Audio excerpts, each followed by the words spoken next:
మీరేం చేస్తారో తెలీదు. మగధీరుడు అల్లూరి సీతారామరాజుగా మొత్తం జీవించేశాడు. అందరి తోటి నటుల మీద అమితమైన ఇష్టం చూపించేవాడు. అందరికీ ఫ్రెండ్ రామ్ చరణ్. అందరి హీరోలకి చాలా గౌరవంగా ఉండేవాడు.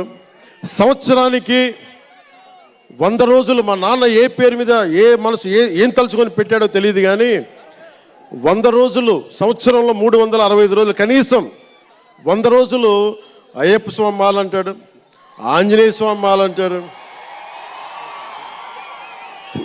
ఎందుకురా చేస్తామంటాను అప్పుడప్పుడు. క్షమించాలి రామ్ చరణ్ గారు రే అంటున్నందుకు. పర్లేదు కదా.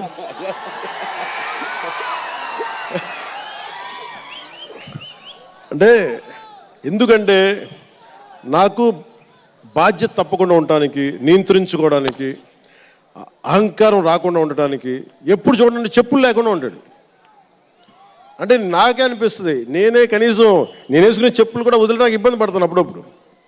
అలాంటిది రామ్ చరణ్ చెప్పులు లేకుండా మామూలు హీరో కాదు, హాలీవుడ్ దాకా వెళ్ళాడు, ఆస్కార్కి వెళ్ళాడు.